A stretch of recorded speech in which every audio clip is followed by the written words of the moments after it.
Ni mu masaha y'ijoro Rafael rero aba yitwariye imodoka ari nako agenda avugira kuri telefone, nyamara rwose nta nubwo waba habona neza. We rero uba ubona rwose yitwariwe n'ikiganiro yari afitanye n'umuntu bari bari kuvugana kuri telefone. Sinzi ukuntu rero yakomeje kugenda nyine arangaye maze abagonze borudire. Umutwe rero rwose yaragiye awukubita kuri vola, maze rwose aragenda aranavunagurika ahantu hose. Gusa nyine ntabwo yapfuye, ariko nanone yari yavunitse bishoboka byose. Bamujyanye kwa muganga rero, abagiraneza bari bari hafi aho ku muhanda, maze bahamagara nyine sheri we Paula, dore ko rwose ari we muntu wenyine bari guhamagara kuko niwe muntu yari afite muri telefone nyine uri hafi bahita babwira ko agize ikibazo. Paula rero yahise amusanga kwa muganga, asanga rwose uyu musore nyine ameze nabi, dore ko atari ari kubasha kunyeganyega. Bakomeje kumwitaho rero, ariko nyine umunsi wakurikiye bamukoreye ibizami byose, maze muganga abwira Paula ati inkuru ngiye kukubwira ni mbi cyane rwose, kubera yuko sheri wawe ntazigera yongera kugenda ukundi. Yarakomeretse ndetse rwose umugongo we warangiritse, ntabwo rero rwose azongera kugenda.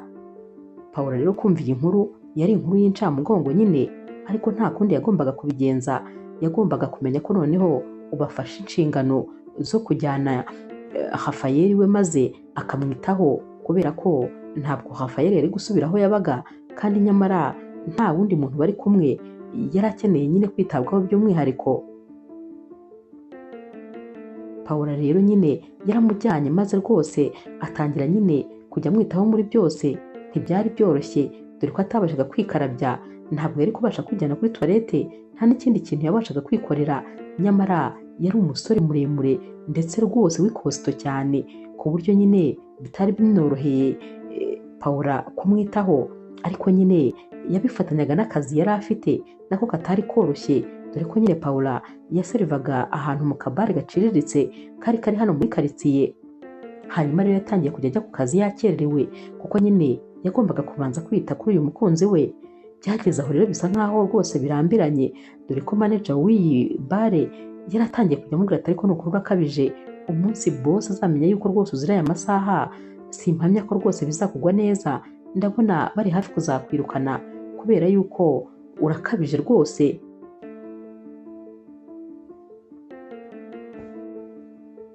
Nyuma y'iminsi rero hakurikiyeho noneho ubushobozi bwagendaga buba buke cyane, dore ko udufaranga twose Paula yari yarabitse twagiye dukendera, kubera ko yagombaga kuvuza Rafael ndetse nyine akanamumenya mu mirire no mu bindi byose, kubera ko nyine we nta kintu na kimwe yari akibasha gukora.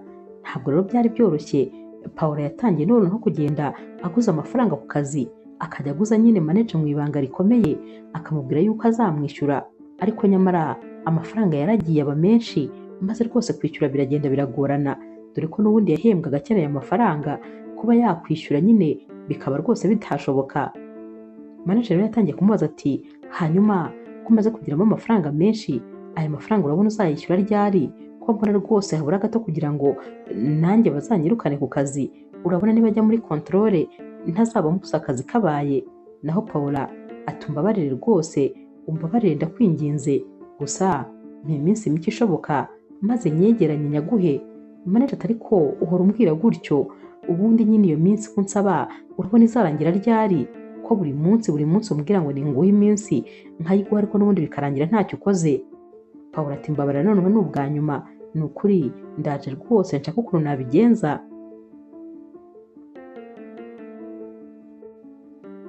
Rafael rero nawe yaragiye maze ariheba, dore ko rwose yatekerezaga ko atazongera guhaguruka na rimwe, maze akumva ko rwose amaze kubera umutwaro Paula.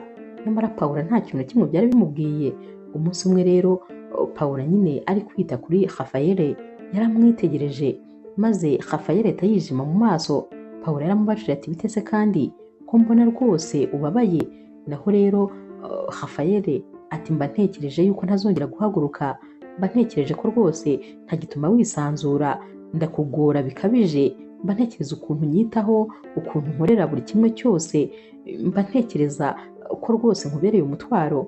Naho rero Paula ati ceceka mbabarira wivuga ibyo bintu, ntabwo rwose umbereye umutwaro kandi urabizi kukwitaho mba numva rwose ari ibintu nkora nezerewe, ikindi kandi ndacyagukunda, ndagukunda cyane, sinitaye ngo wicaye mu kagare, waba ugenda n'amaguru, waba wicaye muri kano kagare, ni hahandi ndagukunda kandi cyane, ndetse rwose nta kintu na kimwe kizabihindura, ikindi kandi ntabwo rwose ninubira kuba nkwitaho, rwose ujye ubifata nk'aho ari inshingano zanjye kandi ari ibintu nkora nezerewe.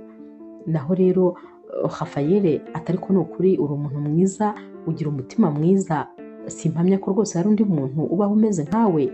Pawulo ati hoya, n'abandi benshi barahari, umukunzi wawe ntabwo rwose yagira impanuka ngo agire ibyago maze rwose umutererane, kubera yuko niyemeje ko nzagukunda haba mu bibi ndetse no mu byiza. Rafayeli yahise amubwira ati none se mba ntekereza ko nangiritse umugongo, ndamutse nyine narangiritse ku buryo bukomeye, ku buryo nyine ya gahunda agitangira gutyo. Pawulo yahise amufata ku munwa ati hoya, wigira ibindi bintu rwose wongeraho, humura, ibintu byose buhoro buhoro bizagenda biza, gusa nyine ujye umenya ko ukunda kandi nkuri iruhande, kandi rwose nzahora mpari, ntabwo mba nifuza kukubona ubabaye.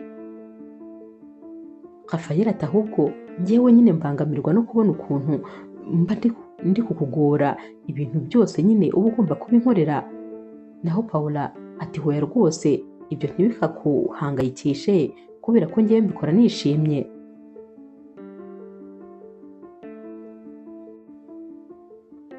Umunsi rero wakurikiye Pawulo arataha, maze agataha atanye n'imiti. Yaraje rero ahita abwira Rafayeli ati nkuzaniye ya miti wari ukeneye. Rafayeli yarumiwe ati uyikuye se kandi? Naho Pawulo ati nayiguze kubera ko nongeye nyine kwikopesha amafaranga. Rafayeli ati wongeye kandi? Urabona se uzakomeza gutyo kugeza ryari? Ndakeka ko rwose umaze kujyamo umwenda kwishyura byaba bigoranye. Naho rero Pawulo ati nzakomeza kugeza igihe rwose uzakirira, kuko mba numva mfite icyizere cy'uko ari umunsi uzahagarara ku birenge byawe bibiri. Rafayeli ati njye ndumva rwose nta cyizere mfite, nkurikije ibyo muganga yambwiye, ndakeka ko rwose uri kurushywa n'ubusa. Naho rero Pawulo yahise amubwira ati hoya, ntukavuge ibyo bintu, urabizi ko rwose ntabikunda habe na gatoya, reka tugerageze igishoboka cyose, njye mba numva mfite icyizere. Rafayeli rero yahise amubwira ati urakoze cyane, gusa sinjya nibaza rwose aho nari kuba ndi iyo ntaza kuba ngufite. Pawulo ati Imana ishimwe rero uramfite, buriya niyo nyine yaduhuje kugira ngo nzakugirire umumaro mu gihe nk'iki ngiki. Pawulo rero yahise ahaguruka, maze nyine yegera Rafayeli, yaramuhobereye, maze ahita amuhagarara inyuma atangira kumukorera ka massage mu bitugu, aramanuka mu masa n'ibirenge. Rafayeli rwose wabonaga yishimye iyo yabaga ari kumwe n'uyu mukobwa. Buri gihe wabaga ubona nyine atari kwitekerezaho, ndetse rwose wabaga ubona isura y'ikeye, uko nyine Pawulo yabaga ari kumubwira amagambo yo kumukomeza, uko yamubwiraga ko amukunda, ndetse rwose ko nta cyahindutse ku mubano wabo. Wabonaga nyine uyu musore nawe ahise agira imbaraga, ndetse rwose ukabona nawe agize icyizere cy'ahazaza.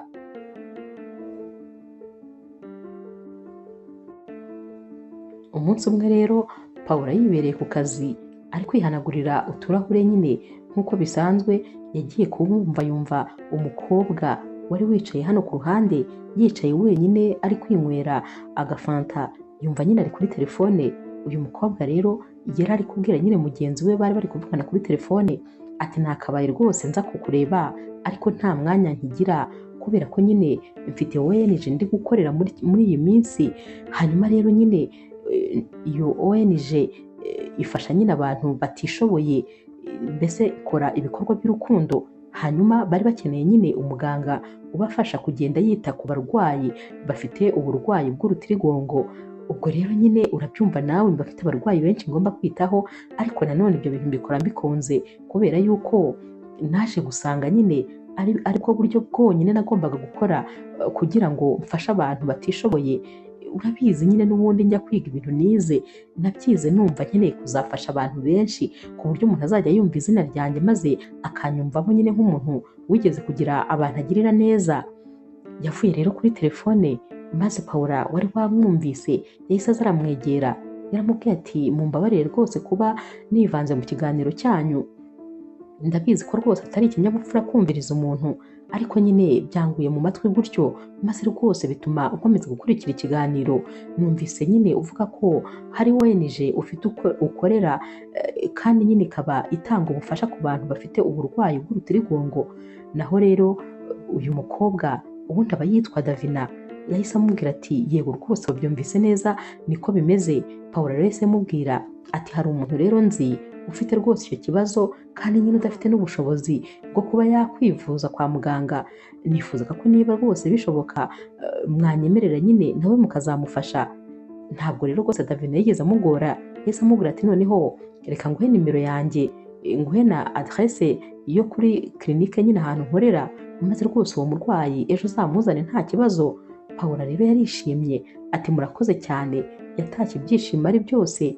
Akigera mu rugo rero iyo nkuru nziza yagombaga guhita ayibwira Rafael. Atuzi n'ikindi ati nahuye n'umuganga aho nkorera nyine, ati kandi nyine numvise ari kuvuga yuko yita ku bantu bafite ikibazo nk'icyawe, namusabye rero ko nawe rwose yazakwitaho, yabinyemereye, yambwiye ko ejo twazamusanga kuri clinique.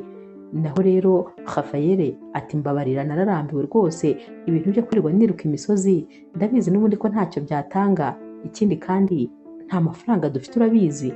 Naho rero Paula ati hoya abikorera ubuntu, ntabwo rwose bakorera amafaranga. Rafael ati narakubwiye ngo nta kintu cy'ubuntu kibaho, buri kintu cyose kirishyuzwa kugeza naho n'amazi yo kunywa umuntu ayanywa yamaze kuyishyura. Sinumva rero ko rwose hari ikintu na kimwe umuntu yakorera ubuntu, ibyo bintu ntabwo bibaho.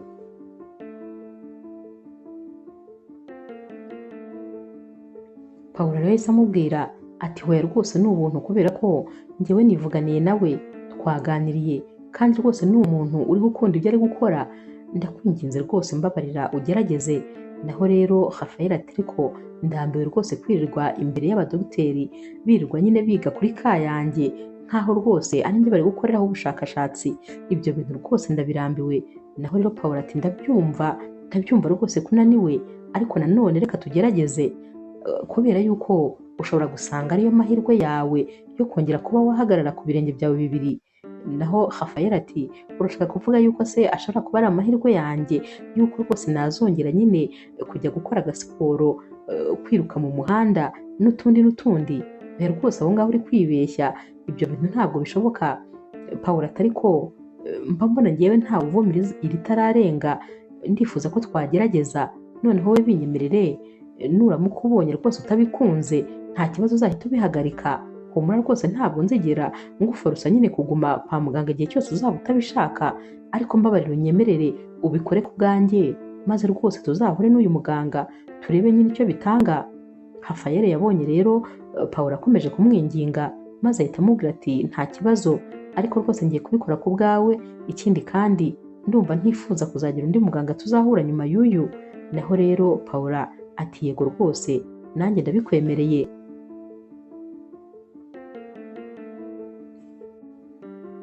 Bwarakeye rero maze bajya kureba Davina, yabafashe ibizami byinshi rwose bitandukanye, maze aza kubaha ibisubizo. Yababwiye ko rero hari amahirwe menshi rwose ko Rafael yazongera kugendera ku birenge bye bibiri. Bose rero barikanze maze bahita barebana. Rafael ati nkeneye ubusobanuro buhagije, uravuze ngo nzongera ngende neza n'ibirenge byanjye bibiri, ngo nzongera mbashe kwiruka? Naho rero Davina ati yego, ntabwo yenda ari ejo, ariko rwose uko uzagenda nyine ukorerwa ubuvuzi buhoro buhoro bizagenda biza kugeza igihe uzabasha kugenda. Uyu rero muganga yakomeje kubasobanurira ibibazo nyine afite, ariko nuko rwose bizagenda bikosoka kandi buhoro buhoro. Uyu munsi rero bavuye kwa muganga rwose ubona bafite icyizere, dore ko nyine Davina yari yababwiye yuko bagomba kuzajya bagaruka kwa muganga, ndetse yabahaye iminsi 3 mu cyumweru kugira ngo abashe kwita kuri uyu murwayi by'umwihariko. Kubera ko rero Paula yagombaga kuba nyine yagiye ku kazi, ubwo nyine byavugaga yuko noneho Rafael azajya agerageza maze akizana kwa muganga, kubera ko nyine ntabwo Pawulo yari kuzajya abona umwanya wo kumuzana buri munsi, yabaga nyine ari ku kazi, kandi nanone ntabwo kano kazi nyine yari kugasiba kuko nabwo ntabwo byari byoroshye. Umunsi umwe rero bari mu rugo, Pawulo yari yishimye cyane maze akajya abwira Rafayeli ati ntakubeshye ndumva mfite umunezero mwinshi, buri uko ugiye kwa muganga ugaruka uzanye ibisubizo ubona rwose noneho birimo icyizere kurushaho, ntabwo wakumva ukuntu mba numva nishimye. Naho rero Rafayeli ati cyakoze nanjye mbona ntangiye kugira akizere, uretse ko rwose ari gake cyane, ariko ndumva gahari ko hari umunsi umwe wabona nzabasha guhaguruka muri aka kagare ngenderamo.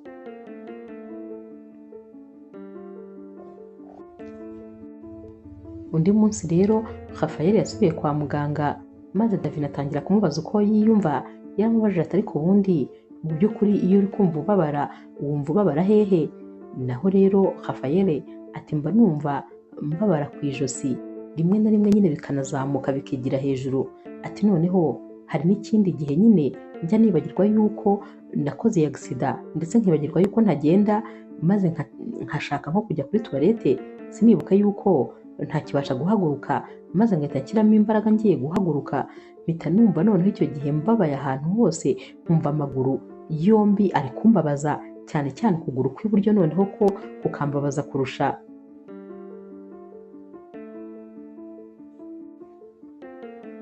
Uyu munsi rero ku mugoroba Pawulo yaratashye, maze nyine asanga Rafayeli yari yicaye mu kagare ke nyine nk'uko bisanzwe, yibereye kuri telefone, yibereye nyine kuri cati, maze agikubita mu maso Pawulo yahise yubika iyi telefone, maze ahita amubaza nyine uko yiriwe. Naho rero Pawulo ati hanyuma se wowe nyine terapi yagenze ite? Naho rero Rafayeli ati byagenze neza nyine, uriya muganga ni umuhanga cyane, gusa nyine sinzi rwose ikintu umuntu azamwitura. Naho rero Pawulo ati ntakubeshye njyewe rwose mba numva nyine nzahora mushimira ibihe byose, barumva ntazi ikintu namukorera. Naho rero Rafayeli atumva ati nakifuje rwose ko nakabaye mpagarara ku birenge byanjye bibiri, nibura ubu ngubu usanze hari ikintu naguteguriye, ndabizi urananiwe kandi urashonje. Pawulo ati oya nta kibazo, ati ahubwo ngereka njya mu gikoni kubera ko ndabizi ko nawe nta kintu na kimwe wigeze ufata. Rafayeli ati hoya ndakwinginze wugumye hano, ndumva nifuza kuba ndi kumwe nawe nibura nk'iminota nk'icumi. Pawulo ati nyine urumva ndananiwe cyane, numva nshaka kugutegurira amafunguro ubundi nkaruhuka iminota mike, kuko rwose mba numva nyine ntameze neza habe na gato kubera umunaniro. Rafayeli ati ndabyumva cyane. Yahise rero afata mu kiganza cya Pawulo, maze aramubwira ati ni ukuri uri umukobwa ubarenze bose, urarenze sinzi uko nabikubwira, gusa nyine uri umuntu mwiza. Naho rero Pawulo ati ndabizi nyine iyo utangiye kumbwira ibyo uba ugira ngo nishime. Rafayeli ati ni ukuri ntabwo ndi kubivuga kugira ngo ngushimishe, ndakubwiza ukuri uri umuntu mwiza cyane, kandi abandi bakobwa b'urungano rwawe ndakeka ko nta muntu n'umwe wabasha gukora ibyo uri gukora ubu ngubu.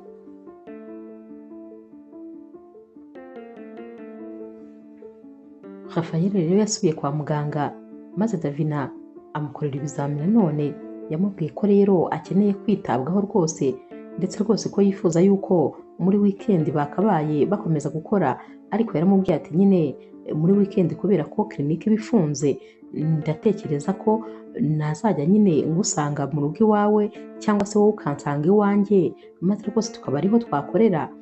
Naho rero Rafayeli yahise amubwira ati byaba byiza tugiye tujya iwawe, kubera ko iwanjye ho rwose ntabwo byashoboka, urumva nyine landlord wanjye ni umunyamahane cyane kandi dufitanye ibibazo kubera nyine ukuntu maze igihe ntamwishyura. Ubwo rero ushobora gutangira akazi maze akaba araje nyine aje kuntonganya, maze bigatuma byose bipfa, ntitube concentre ku byo twakoraga. Ndumva rwose ibyiza ari uko twazajya twigira iwawe, kuko nyine urumva haba hatuje. Sinifuza ko rwose wazaza mu bibazo byanjye na landlord wanjye, kuko ntabwo ari byiza habe na gatoya. Davina rero yahise amubwira ati nta kibazo rwose, ubwo twajya tujya iwanjye, cyane cyane ko rwose ho hari n'ibikoresho twazajya twifashisha, urumva ko rwose byakoroshya n'akazi. Ahubwo se uzajya uhagera gute? Naho rero Rafayeli ati ntugire ikibazo, nzajya mpagera rwose nk'uko n'ubundi ngera hano, n'ubundi naho nzajya mpagera, gusa nyine ndishimye rwose. Rafael rero yaratashye maze rwose ntiyabwira Paula ko noneho gahunda zahindutse, ubu no muri weekend agiye gutangira kujya ajya kubonana na muganga, ndetse ntiyanamubwira yuko bazajya bajya kubonanira mu rugo kwa muganga. Yaricecekeye rero, maze weekend igeze yaragiye nyine ajya guhura na Davina nk'uko bari babivuganye. Yamusanze mu rugo iwe nyine kugira ngo abe ariho noneho ajya kumukorera physiotherapy. Yamusanze rero mu rugo iwe nk'uko bari babyumvikanye kugira ngo abe ariho amukorera physiotherapy. Gusa nyine ntabwo rwose yari yigeze abibwira Paula. Uyu munsi rero Davina yaramubwiye ati nkurikije noneho ibyo sikaneri yerekana biragaragara ko rwose mu gihe gito kandi kitarambiranye ushobora kuzongera ugahaguruka maze ugahagarara ku birenge byawe bibiri. Ibi bintu rero byashimishije cyane rwose Rafael, wakomeje kubimubaza ati komeza ubinsubiriremo, ukomeze umbwire ukuntu ndi hafi kugenda n'ibirenge byanjye bibiri. Naho rero muganga ati yego rwose niko bimeze, ariko nanone ibyo byose uzabifashwamo na physiotherapy ndetse rwose n'imiti. Nukomeza nyine kugenda ubikurikirana neza, ibyo byose uzabigeraho nk'uko mbikubwiye. Nyamara muri icyo gihe rero Paula we yaratashye, maze akigera mu rugo n'umunaniro mwinshi cyane, yicaye mu ntebe, dore ko rwose yumvaga atabasha kunyeganyega, amaguru yabaga ari kumurya, ari kwaka umuriro kubera kwirirwa agenda seriva. Yabaga yakoze umunsi wose, umunaniro wamwishe. Yatangiye guhamagara ati mukunzi naje rero, nagarutse navuye ku kazi, ariko akumva nta muntu n'umwe umuvugisha. Yatangiye guhamagara rero Rafael, ariko rwose ntamwikirize. Yatangiye kwibaza ati yaba atari mu rugo se, kandi ko atari yigeze amubwira yuko uyu munsi ari buze kugira ahantu ajya cyangwa ari buze gusohoka mu rugo. Yarahagurutse rero ajya kumushaka mu cyumba, ariko nyine aramubura. Yatangiye kumuhamagara kuri telefone, maze rwose Rafael ntamwitabe.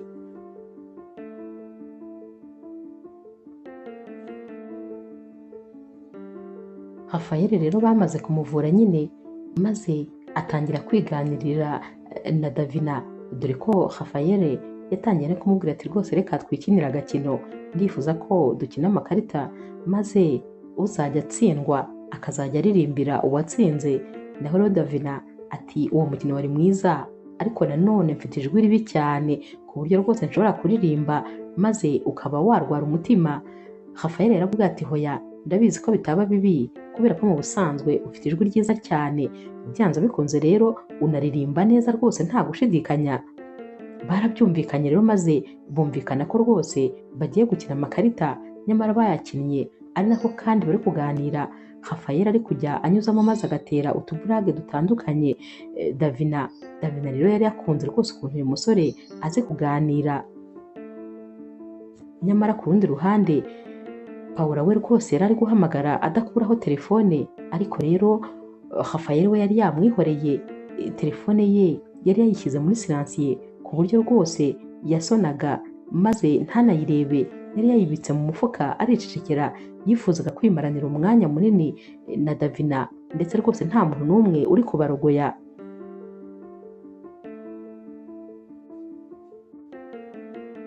Uyu munsi rero Rafael yatashye yatinze, nyamara Davina yaramutahanye mu modoka. Ariko bageze hafi nyine y'iyi nzu Rafael yabanagamo na Paula, yahise abwira Davina ati noneho ngeze ahangaha si byiza ko rwose ungeze imbere y'igipangu, kubera ko nyir'inzu wanjye akubonye ntabwo rwose byaba ari byiza, ashobora gutangira kukubwira amagambo mabi, kandi sinifuza ko rwose nawe wakwinjira mu bibazo byanjye na nyir'inzu, kubera ko kenshi cyane nsanga ntegereje nyine, ndetse izindi nshuro nyinshi akaza nyine kumbyutsa mu gitondo kugira ngo ambwire nabi. Yamusabye ko rero rwose yamusiga aho ngaho, kandi Davina nawe yarabyumvaga. Nyamara icyo Davina atari azi ni uko uyu musore Rafael ahubwo atifuzaga yuko Davina yamenya ko muri runo rugo habamo Paula. Rafael arakinjira mu nzu, Paula yahise amubwira ati mva nagutegereje ndakubura, naguhamagaye ntiwanyitaba, uvuye hehe, byakugendekeye bite kutigeze umbwira ko nyine uyu munsi uri busohoke?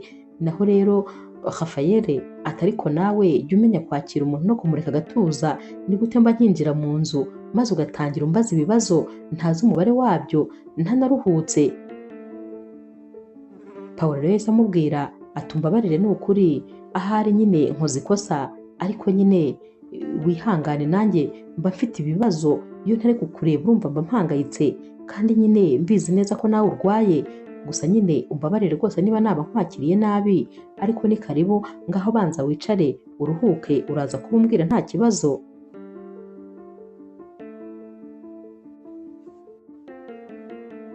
Umunsi wakurikiye rero Paula yagiye ku kazi maze manager amubwira yuko bosi wabo ari hafi kuza nyine gukora imibare, gusa nyine yari afite ubwoba bwinshi. Paula yaramubwiye ati reka noneho ntangire gushaka amafaranga. Manager yaramubwiye ati nta mwanya ufite, bitangire nonaha kuko rwose ibi bintu byazadukoraho, bishyiremo akabaraga. Uyu munsi rero Paula yaratashye maze agera mu rugo atangira kureba amadeni yose afitiye manager, yasanze ari menshi cyane ndetse rwose atangira kubona ko kuyishyura bigoranye. Yatangiye kwibaza niba yajya gufata credit muri banki, ariko asanga nta ngwate afite, ntabwo bashobora kuyimuha. Yatangiye kwibaza ibintu yagurisha muri ino nzu ye, nyamara nta bintu byari birimo by'agaciro. Ikintu cyonyine yari afite yari firigo. Yari ari kwibaza niba ariyo yagurisha, ariko nanone agasanga ntabwo yavamo amafaranga rwose yose yagombaga nyine kwishyura. Ibibazo rero byatangiye kumubana ibibazo, yari yihebye rwose, yari afite ubwoba bwinshi yibaza ibigiye gukurikira. Nyuma y'iminsi mike rero Rafael nanone ari kwa muganga nyine, ubwo n'ubundi bari bari mu rugo dore ko nyine ariho bari bari gukorera. Davina rero yabwiye Rafael ati ndabona rwose utangiye kumera neza, nicyo gihe cyo kugira ngo noneho ube wakwitoza guhaguruka muri aka kagare ugenderamo. Uyu munsi rero yari yamuzaniye imbago ati uyu munsi uraza guhaguruka byanze bikunze. Rafael n'ubwoba bwinshi ati none se uratekereza ari cyo gihe cya nyacyo? Davina ati cyane rwose, ntunyizeye se? Rafael ati ndakwizeye cyane. Yatangiye rero kumufasha kugira ngo nyine abe yahaguruka. Ku nshuro ya mbere yarahagurutse biranga, ananirwa kuva hasi. Davina rero yaramubwiye ati urabishobora, ndabizi neza, ndabizi rwose ko uri umugabo w'intwari, uraza kubasha guhaguruka. Wowe nyine shyiramo akabaraga, noneho ufate izi mbago cyane, umere nkaho nyine arizo wishingikirijeho, uraza guhaguruka rwose ndabizi. Davina rero yahise amubwira ati kandi nyine ntugire ubwoba, ndaba ndi inyuma yawe, ibyo ari byo byose nanjye ndagufasha. Rafael yarasetse ati yego ndakwemera ko uri umuganga w'umuhanga kandi ushoboye, ariko nanone urabona ukuntu nyine ndi kosito cyane, ntabwo rwose wabasha nyine kuntangira ndamutse ngiye kugwa. Davina ati humura, ntabwo rwose biri bugeraho ngaho kubera ko ntabwo uri bugwe. Rafael rero yarongera agerageza, maze kubw'amahirwe arahaguruka arahagarara.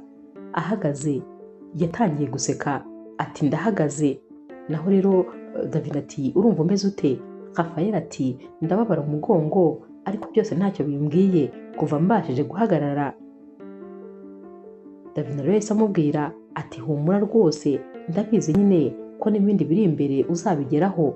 Nyamara muri kano kanya ku rundi ruhande Paula we ntabwo yari yorohewe habe na gatoya, dore ko nyine bosi wabo yari yaje nyine muri controle. Kano kanya comptable yari amaze nyine kwerekana ibitabo nyine bandikamo, amaze ndetse no gutanga amafaranga yaha bosi wabo. Uyu mubosi wabo rero yari umumama w'umunyamahane cyane utavugirwamo, dore ko bose bamubonaga ubwoba bukabica. Kano kanya akireba amafaranga bamuhaye maze akareba n'ibyanditse mu bitabo, yahise atangira kubwira comptable ati icara hano. Ubwo ni hasi kandi yari ari kumwereka ati amafaranga yanjye ari hehe ko imibare unyereka mu bitabo atari yo mibare uri kumpereza mu ntoki. Comptable rero wari ubiziranyeho nyine na manager ukuntu byagenze, nta jambo na rimwe yari ari gusubiza, yari yacecetse. Naho rero manager yabonye ibintu bari gukorera comptable kandi amakosa araye, maze ahita abwira nyine boss wabo ati amakosa n'ayanjye kubera ko nyine nagurije Paula. Akivuga gutyo yahise akurura nyine manager mu mashati maze ahita amupfukamisha hasi, ahita akurura na Paula nawe amupfukamisha hasi. Mbese bano bo rwose bari batangiye kubona ko ibyabo birangiye, dore ko Paula we yari arimo kurira ati nimumbabarire amafaranga nzayazana. Naho rero uyu mumama ati amafaranga yanjye ndayashaka kano kanya, nta soni murajya gukinira muri business yanjye muguriza abantu uko mwishakiye, ntabwo muzi ukuntu kubona amafaranga bigora, wagira ngo ahari mwamfashije gushaka igishoro. Yari ari kubabwira naba ari nako kandi akubita inshyi nyinshi cyane manager ati ndashaka amafaranga yanjye kano kanya, gira vuba uyampereze. Paula nawe yasabaga imbabazi avuga ati manager nimumwihorere kubera ko rwose amakosa n'ayanjye, amafaranga nzayashaka nyazane.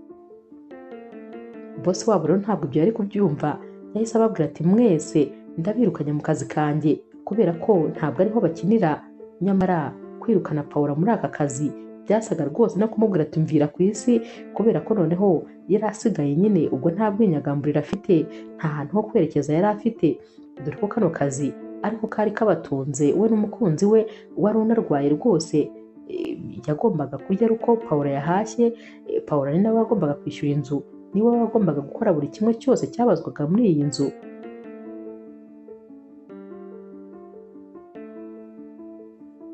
Yatashye rero ari kugenda arira, amarira yamurenze, inzira yose yagendaga arira asakuza, dore ko rwose yumvaga ubuzima buhagaze.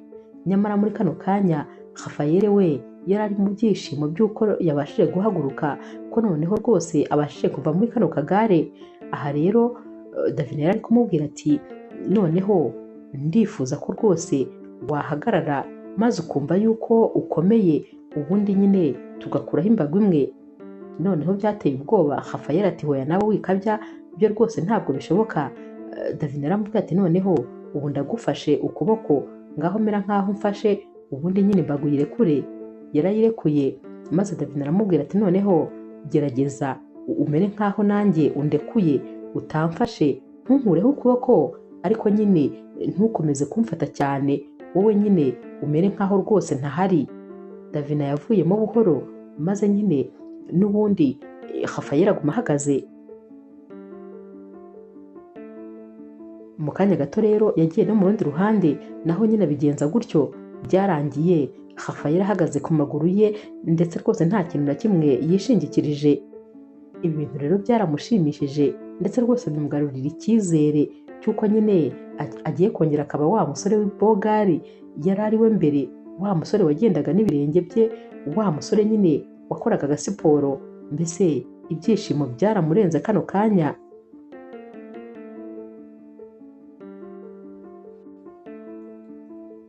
Yageze mu rugo rero nta kindi kintu yumvaga agomba gukora uretse nyine kureba Rafael maze akamubwira ibyamubayeho. Yaramushatse n'ubundi mu nzu aramubura, yamuhamagaye kuri telefone. Noneho nyine Rafael yari yibagiwe kwishyira muri siransiye, ya telefone yarasonnye, maze akiterura nyine ngo arebe ahita asanga ni Paula umuhamagaye. Yahise yitaba vuba vuba atumva ati ndi busy, ati ndeka nyine ndaza kukuvugisha, ndaza kuguhamagara. Yahise anakupa atumvise nyine icyo Paula yamushakiraga. Naho rero Davina bari bari kumwe yahise amubaza ati bigenze bite, ati nyine uwo muntu ninde wari uguhamagaye. Naho Rafael ati uyu muntu wari umpamagaye rero nyine ni wa nyir'inzu nakubwiye, aba ari kumbwira nabi kubera ukuntu nyine ntacyubahiriza inshingano, ntabwo nkimwishyura nyine neza nk'uko byari bisanzwe. Ariko nyine urumva kuva nakora agisida ibintu byose byarankomereye, nanjye ubwanjye simbasha kwigaburira uko byakabaye bigenda, mbese mba numva rwose mbayeho nabi, ntabwo ushobora kubyumva. Naho rero Davina ati wihangane, ni ukuri ndumva rwose bibabaje. Ariko se ukivuga ibyo uranyibukije ubundi wa mukobwa wambwiye nyine ikibazo cyawe, ubwo nyine ni muntu ki kuri wowe, ameze ate?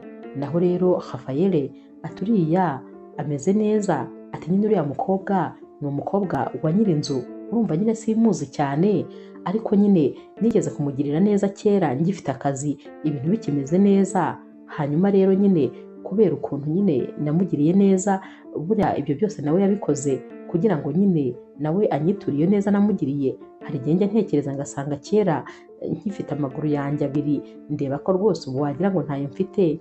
Ahari nshobora kuba naragiraga umutima mwiza ubwo rero abona agiye ngirira neza, uyu munsi nabo rwose hari igihe bagerageza kungirira neza, gusa nyine ntabwo nyine tujya tuvugana cyane, ni uko gusa icyo gihe nagerageje kumuhindurira ubuzima, naho ubundi nyine urumva kubera n'ukuntu ntabamiranye neza na papa we, ubwo nyine n'uriya mukobwa ntabwo dukunda guhura kenshi.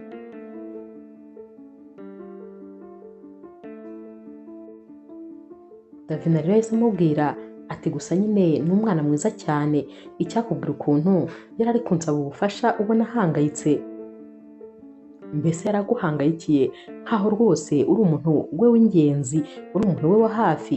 Ndakubwiza ukuri urebye ukuntu yanyingingaga, mbese njyewe nari naragize ngo ni nka sheri wawe cyangwa se nyine mushiki wawe, kuko nabonaga nyine ari umuntu rwose ugufitiye impuhwe cyane. Rafael rero yahise aseka maze ahita amubwira ati hoya rwose ni gutyo nyine bimeze, ni na gutyo byagenze ibyo nakubwiye, gusa nyine nta nubwo rwose nari mperutse kumuvugisha.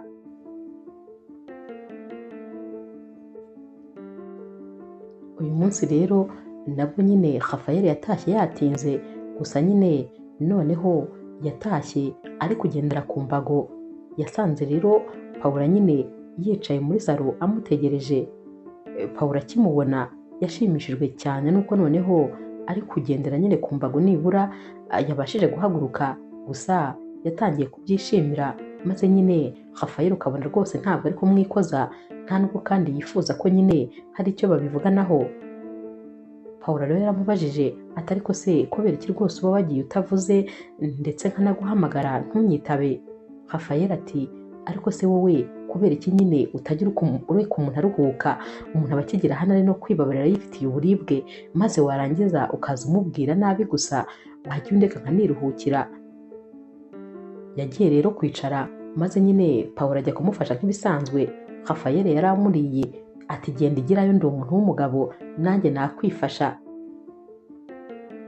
Paula rero yabonye nyine amazi atari yayandi, maze ahita yifatira umusego, ahita agenda nyine yigira kwisasira n'ubundi mu yindi ntebe muri salo kugira ngo aze kuba ariho yiryamira.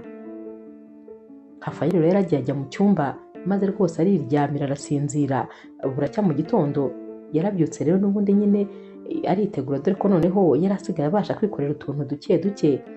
Yariteguye kugira ngo n'ubundi nyine yongere asubire kwa Davina.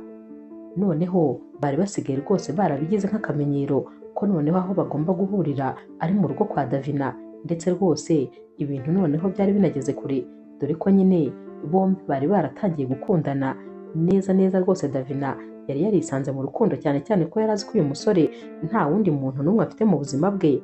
Ikindi kandi Rafael nawe yamubeshyaga ko rwose nta wundi muntu nyine afite mu buzima. Davina rero yumvaga nta mpamvu n'imwe bafite yabatangira kuba bakundana, gusa nyine uko urukundo rwabo rwagendaga rwiyongera, niko noneho hagati nyine ya Paula na Rafael ibintu byagendaga birushaho kuba bibi. Uyu munsi rero mu gitondo nyine amaze kwitegura ngo yigire kwa Davina nk'ibisanzwe, yagiye kubona abona Paula arinjiye. Yahise amubaza ati hanyuma se sinari nzi ko aya masaha wari kuba wagiye ku kazi? Paula ati ku kazi baranyirukanye, nashatse kubikubwira iminsi myinshi, ariko nyine mbabona rwose utabyitayeho kubera yuko nyine utaha buri gihe watinze, ndetse rwose nkabona ntabwo ukeneye kumenya ibibazo byanjye. Rafael yahise amubwira ati hangane rwose umbabarire nyine kuri ibyo byose byabaye. Naho rero Paula yahise amubaza ati hanyuma se ko ndeba umaze kwitegura ugiye he? Rafael ati mu masaha nk'atatu ndaba ngarutse. Mu by'ukuri ntiyigeze amusubiza aho agiye cyangwa se ngo amusobanurire. Yahise amubwira ati ndagiye, ariko mu kanya gato nyine ndaza kuba ngarutse. Yahise yisohokera aragenda, maze n'ubundi nyine Paula atangira kurira kuko yabonaga rwose Rafael yarahindutse, yari asigaye amubwira nabi, noneho asigaye atanakimubwira ikintu na kimwe. Nyamara bwa mbere bakimara nyine guhura cyangwa se uko bari babanye mbere, buri umwe wese yabwiraga undi aho agiye, buri wese yabaga azi gahunda z'undi, ariko ubu ngubu ibintu byari byarahindutse cyane. Paula rero yatangiye kubona ko rwose harimo ikibazo. Rafael rero yarasohotse, maze Paula amugenda inyuma gahoro, yifuzaga kumenya ahantu agiye kujya. Akigera hanze rero Paula yatunguwe no kubona ko nyine Davina yari ategereje Rafayeli yarumiwe, yatangiye nyine kureba ukuntu, dore ko rwose yabonaga ibi byose bimutunguye, kuba nyine Rafayeli agiye guhura na Davina nyamara akaba yabimuhishe. Gusa yakomeje yikinze ahantu kugira ngo arebe nyine neza ibigiye gukurikira. Yagiye kubonabona nyine Rafayeli ageze kuri Davina, barahoberanye ndetse rwose baranasomanye. Yarikanze rero agira ngo ahari ararose, yihanaguye mu maso kugira ngo ahari arebe neza.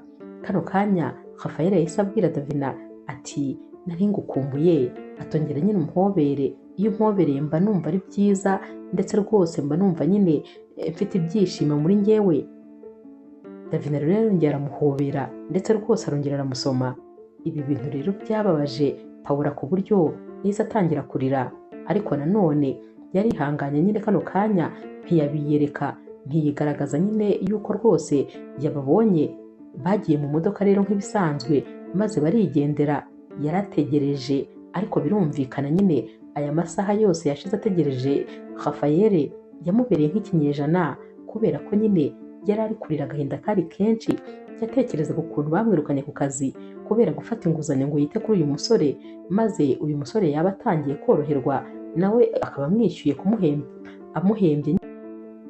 Yatekerezaga rero ukuntu nyuma y'ibintu byose yamukoreye Rafayeli amuhembye kumuca inyuma ndetse akamucana inyuma n'umuganga yamushakiye. Agahinda rero kari kose kuri Paula, amarira yari yamurenze, yumvaga isi yose yamwikaragiyeho, yumvaga mbese adafite ikintu cyo gutekereza, yumvaga nta ubwenge bwose bwamushizemo, dore ko yumvaga nyine ibintu byose byamurangiriyeho.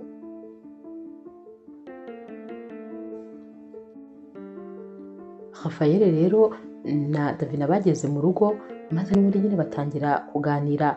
Davina rero yaramubwiye ati hanyuma nabitekerejeho neza, numva nyine nifuza kuguha udufaranga dukeya waba wifashisha nyine kugira ngo nibura ntuzajye ubura n'icyo urya. Naho rero Rafayeli yaramubwiye ati nibyo se koko, ati ni ukuri waba umfashije kubera ko rwose merewe nabi cyane. Yamuhaye rero akawunti namba ye nyine, maze uyu mukobwa amwohererezaho nyine 300. Akimara kubimwohereza rero Rafayeli yahise amubwira ati urakoze cyane, ati aya mafaranga ni menshi ntabwo ushobora kubyumva, azambera rwose ay'umumaro. Bakomeje no kwiganirira maze rwose burinda bwira. Ku mugoroba rero Rafayeli n'ubundi nyine yarongera arataha, gusa ni kwa kundi nyine Davina yaramuzanaga akamugeza nyuma y'igipangu, maze Rafayeli akinjira naho Davina agahita yisubirirayo. Uyu munsi rero yaraje maze asanga Paula nyine yicaye ku buriri. Yahise amubaza ati umeze ute?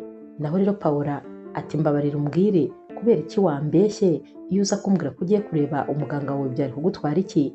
Rafayeli rero yahise atangira arahinduka, n'ubundi atangira kumubwira nabi ati ndumva nta mbaraga mfite rwose zo kuvugana ibyo biganiro nawe, ndabizi nyine wifitiye agahinda kuko bakwirukanye ku kazi, ariko ibyo byose ntabwo ugomba kubinziza ngo maze numbona ngitaha utangire kumbwira nabi.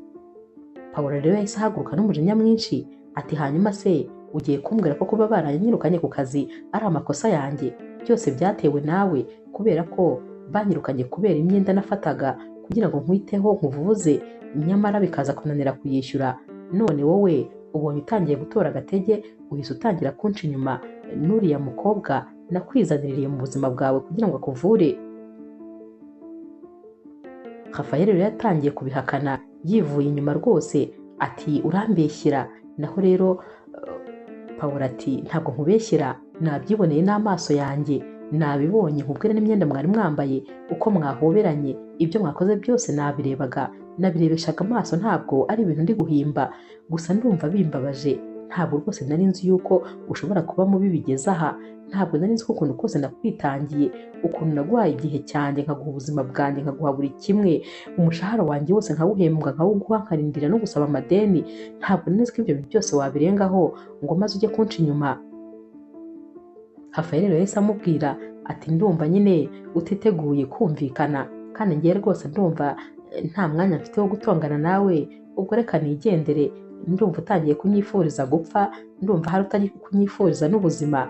Yari ari kumwiyenzaho nyine, yahise akata asohoka, maze Paula atangira kumubwira ati Rafael, Hafi, oya rwose ntumbwire ko nyine ugiye, dore ko nyine yumvaga hari ibyo bintu atabikora, ahubwo ahari nyine agiye kumusaba imbabazi n'ibindi, nyamara ibyo yari yiteze ntabwo ariko byagenze. Rafael rwose yahise akomeza arisohokera. Paula rero yamwirutse inyuma maze ahita amubwira ati umva, ndakwinginze rwose wigenda, niba hari uko nkubwiye nabi sinzongera kukubwira nabi, wimvira mu buzima, ntabwo ni ukuri nabaho udahari, ahubwo nyine mbabarira rwose ugaruke, ubuzima bwawe ndaje mbwirengagize, ntabwo nzongera kukubaza aho wagiye, sinzongera no kwita ku byo ukora, byose birakureba, ariko rwose wigenda winsiga njyenyine. Rafael rero yahise amubwira ati oya ntabwo byashoboka, byarangiye rwose, ndagiye kubera ko uriya mukobwa ndamukunda cyane, rero ntabwo rwose namukugurana, ngomba kugenda, ahubwo wihangane kandi wiyakire. Naho rero Paula yahise amubaza ati none se mbabarira umbwize ukuri, ibyo ndi kumva ni ibya nyabyo? Cyaba ari iki cyatumye umukunda kundusha? Iki cyatumye ari we wahisemo? Naho rero Rafael aseka rwose ati ni byinshi cyane, uriya mukobwa ntaho muhuriye. Icya mbere cy'uriya mukobwa ni mwiza, nawe urabibona, ni umukobwa uri classe, azi kwiyitaho.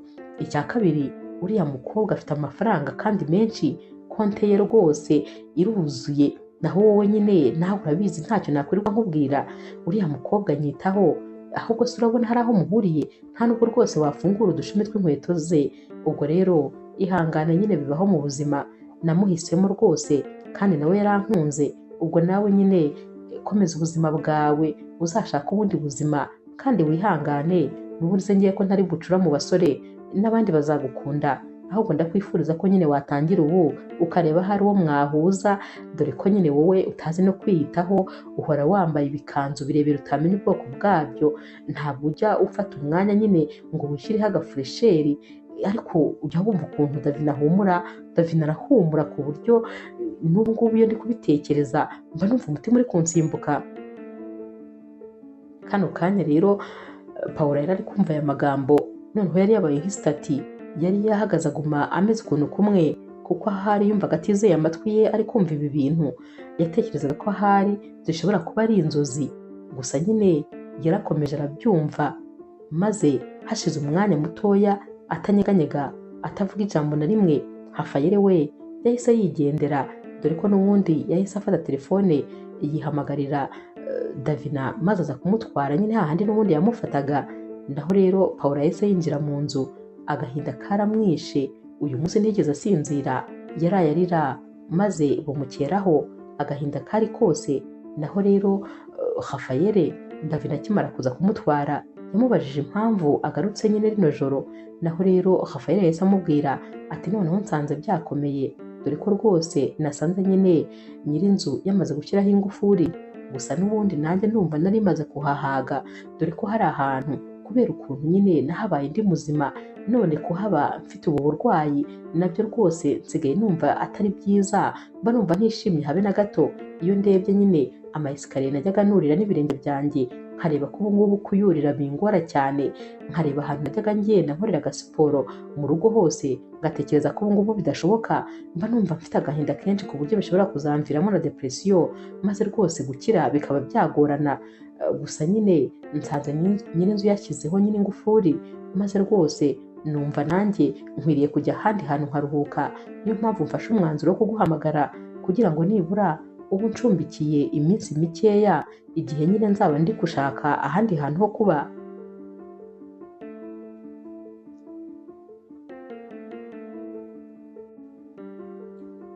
Iminsi yakurikiye rero Paula we rwose yaragiye yimerera nk'umusazi, dore ko yari asigaye agenda mu nzira yivugana. Wabonaga rwose ibintu byose byaramucanze, wabonaga nyine wagira ngo rwose ntabwo agifite ubwenge bwuzuye. Naho rero ku ruhande nyine rwa Davina ndetse na Rafael bo rwose ibintu byari bimeze neza, dore ko urukundo rwari ruri kugurumana. Noneho kandi Davina yakomezaga gufasha nyine Rafael kugira ngo noneho abe yabasha no gutera intambwe adakoresheje imbago. Gusa nyine umunsi umwe ubwo yari ari kugerageza kumuteresha intambwe nyine nta mbago akoresheje, uyu munsi Rafael yaramucitse maze aranyerera, yaraguye, n'ubundi nyine umugongo urongera rwose usubira irudubi. gusa ntabwo nyine byabaye ibintu bikomeye cyane, ariko nanone ntabwo yari akibashije gutera intambwe nta mbago afite. Yakomeje kugendera ku mbago, nabwo kandi akagendera ku mbago ebyiri. Ntabwo byari byoroshye, ariko nyine keya zo rwose zari zimugeza ahantu, dore ko nyine Davina yamwitagaho mu buryo bwose. Mbese Rafael yari asigaye abona rwose umwanzuro yafashe ari uwa nyawo wo kuba yaravuye mu buzima bwa Paula maze akizira nyine kwa Davina, dore ko hari hari n'amafaranga menshi. Mbese ibintu byose byari byiza. Gusa umunsi umwe rero Paula we yari yibereye mu muhanda ari kugenda bya bindi bye, dore ko rwose yabaga agenda nyine wagira ngo ni nk'isitati.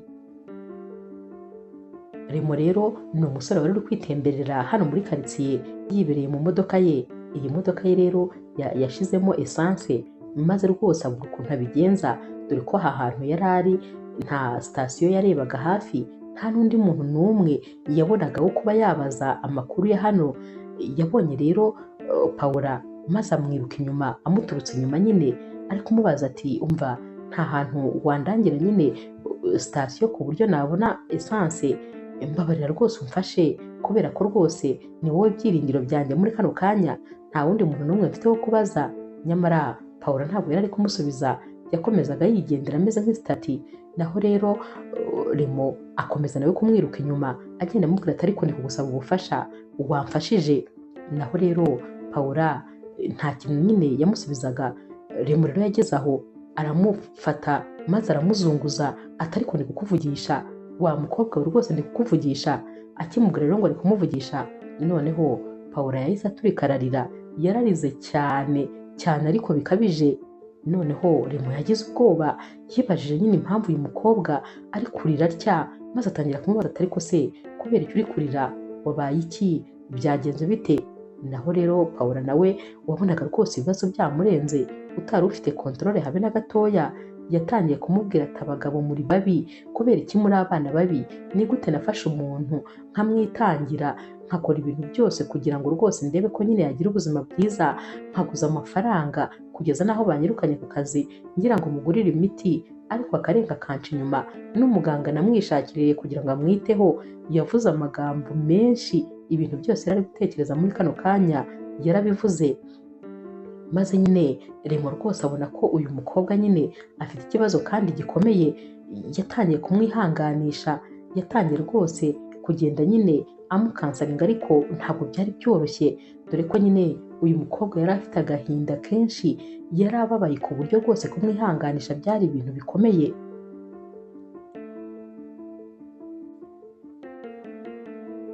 Gusa yamaze kuvuga ibintu byose byari bimurimo, maze yumva araruhutse. Yibutse ko rero uyu musore nyine yahoze amubaza ahantu hari sitasiyo, yahise amubwira ati reka njye kuhakwereka. Yagiye rero kumwereka ahantu hari sitasiyo, maze bagura esanse, barayizanye rero bashyira mu modoka. Maze nyine Remo amusaba yuko yamuherekeza, maze rwose bakajya ahantu bakicara bakaganira. Yaramubwira ati ni ukuri ndabona atari byiza rwose ko waguma uri wenyine, mbabarira ndakwinginze, maze rwose tugende twicara ahantu twiganirire. Paula rero utari ufite icyo ahomba habe na gito, nta n'ubwoba namba yari akigira, dore ko yumvaga n'ubundi ibintu byose ari bimwe. Ntabwo rwose yari agitekereza no ku muntu ngo avuga ati uyu muntu yangirira nabi. Byose ntacyo byari bimubwiye, kuko no gupfa ntacyo byari bimubwiye. N'ubundi yumvaga yaba aruhutse, yicaye mu modoka y'uyu musore atazi n'aho amujyanye. Mbese wabonaga rwose nta kontorore afite habe na gatoya. Uyu musore rero yaragiye maze amujyana nyine iwabo aho yabaga. Binjiye mu nzu, bakigera muri salo, Paula yakubise amaso ifoto yari imanitse muri salo, maze atangira kuyitegereza. Yahise abaza nyine uyu musore ati none se uriya mudamu uri kuri iriya foto muraziranye? Naho rero Remo ati cyane turaziranye, ati uriya ni mama wanjye, inshuti yanjye magara, ndi umuhungu umwe gusa yabyaye. Paula rero yakomeje kwitegereza iriya foto, maze ahita amubwira ati uriya mama aba hano se? Naho rero Remo ati cyane. Paula rero yahise ashaka gusohoka yiruka, naho Remo ahita amufata ati kubera iki se ugize ubwoba ko mbona wikanze? Naho rero Pawulo yahise amubwira ati urumva nyine uriya mumama uri kuri iriya foto yari bosi wanjye, hanyuma rero niwe nyine wanyirukanye ku kazi kubera ko naguzaga amafaranga manager wo kuri kampani, bigera aho mbura ayo nishyura maze aranyirukana, ansanze aha ndakubwiza ukuri yanyica si ukukubeshya, ntabwo namukira, sinifuza no guhuza amaso nawe. Remo rero yahise amubwira ati hoya rwose tuza, banza wicare, humura ntabwo ari buze vuba, banza wicare uruhuke, maze rwose nguhe icyo kunywa n'icyo kurya, ubundi ndaza kugusubiza iwawe nta kibazo. Yari yicaye rero nubwo bwose umutima utari uri hamwe, Remo yaragiye aramutekera, aramwakira, amuha icyo kunywa, ndetse rwose Pawulo yumva araruhutse, ariko yatunguwe n'ukuntu nyine uyu musore ari umwana mwiza, yamwitayeho, ari kumubwira neza, nubwo bwose hari undi wari wamuhemukiye, ariko nibura uyu we yari yagerageje rwose kumwitaho. Yamaze gufata amafunguro rero, maze Remo arongera amusubiza mu modoka, aramutahana nyine.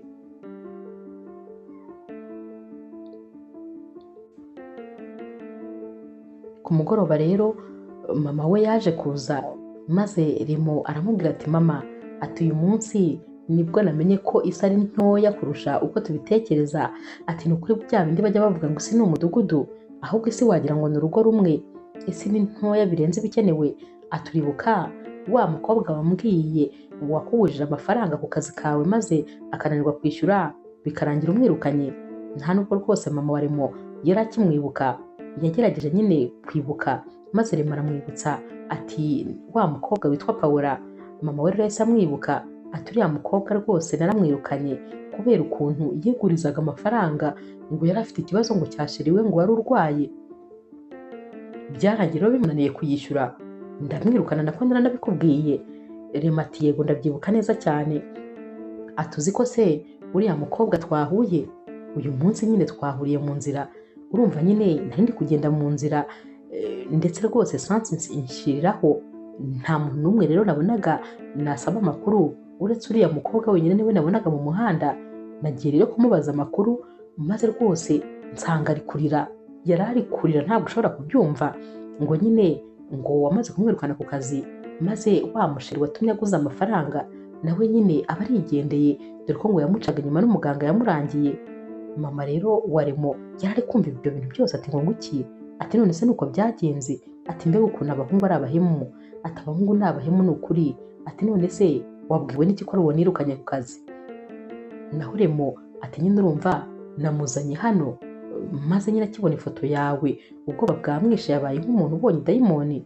Mama we ati wamuzanye hano kandi wamuzanye mu rugo rwanjye? Naho Remo ati mama ntabwo ari mu rugo rwawe gusa, kuko nubwo hano nyine ari iwawe ariko nanjye ni iwacu, ubwo rero twese turahasangiye, kuba umushyitsi wanjye yaza kunsura hano nta kibazo, kandi yangiriye neza, yamfashije. Urumva rero nanjye n'agahinda yari afite ntabwo rwose nari kumuta ku nzira, urabizi ntabwo ari uko narezwe. Ariko nanone mama ndashaka kugusabira ikintu kimwe, uriya mukobwa rwose umubabarire, uzamubabarire, nimunahura ntuzamubwire nabi, yahuye n'ibibazo byinshi, yahuye n'ibibazo utakwifuriza umwana wawe guhura nabyo. Ndakwinginze rwose musabiye imbabazi mu izina rye, nubwo nyine atari hano ngo abyivugire, ariko ngusabye imbabazi ma, urabizi rwose ndi umuhungu umwe gusa wabyaye, hanyuma rero ubigirire njye, umubabarire mu mutima, ku buryo n'umunsi muzahura uzaba utamurakariye. Mama we rero yahise abwira Remo ati muhungu wanjye urabizi ndagukunda cyane, kandi rwose nta kintu wansaba ngo nkikwime, kandi nanone birumvikana nyine ko ibyabaye kuri uriya mukobwa n'undi wese byamubaho, gusa ni ukuri ndumva mbabaje rwose, ndumva nteye agahinda pe, ibintu byamubayeho birakomeye cyane.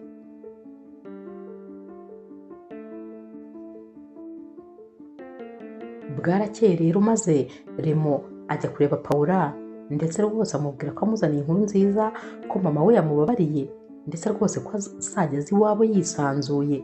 Yaramubwiye ati jya uza kunsura, uze kuruhukira iwacu, jya uhafata nyine nk'iwanyu ha kabiri. Batangiye rero kuba inshuti, batangira nyine kugenda bamenyana, ndetse batangira kujya baganira kenshi. Remo akazajya anyuzamo akanasohokana uyu mukobwa kugira ngo amurangaze, ndetse amumaremo agahinda, nyine atangire kumushyira nyine mu buzima busanzwe, ave rwose mu bwigunge yari arimo, dore ko bitari bimworoheye. Haje gushira iminsi rero, maze umunsi umwe Remo ari kumwe na Pawulo, yaramubwiye ati ariko Pawulo ndifuza rwose kuguha akazi muri kampani yanjye.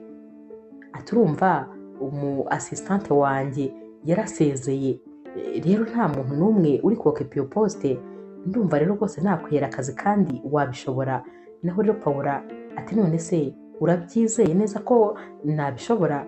Naho rero Remo ati cyane rwose, uri umukobwa w'umuhanga, biba bigaragara kandi nyine nta birenze birimo, kubera ko ibyo uzakora n'ubundi uzabyigishwa nugera ku kazi, nta kintu rwose kigoye kirimo.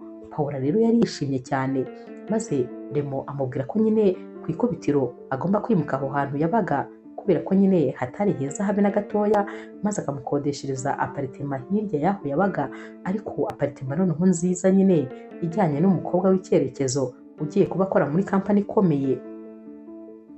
Yamubwiye ko kandi nyine yifuza kumuha avance kuri saleri ye, kugira ngo abe yagura imyenda myiza, nyine agura inkweto, ajye muri salo, mbese yitunganye ku buryo agomba kuzaza ku kazi nta muntu n'umwe wamucishamo ijisho.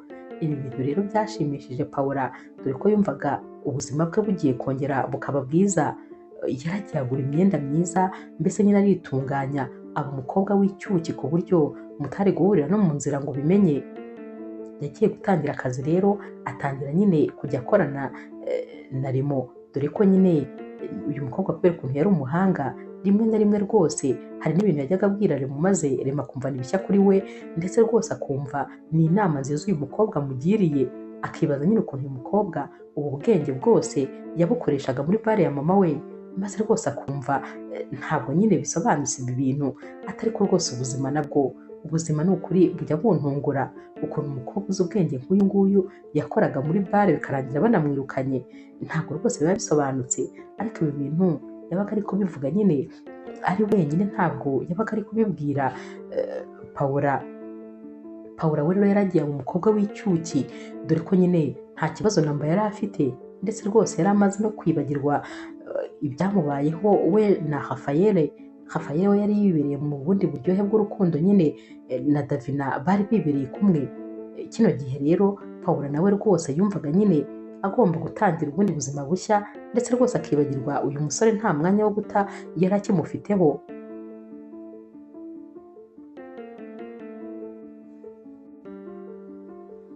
Hashize igihe rero, maze nyine Remo asohokana Paula, bari bicaye rero bari gusangira nk'uko byari bisanzwe bigenda, maze nyine Remo abwira Paula ati mbabarire, uyu munsi ndashaka kukubwira ibiterekeranye n'akazi.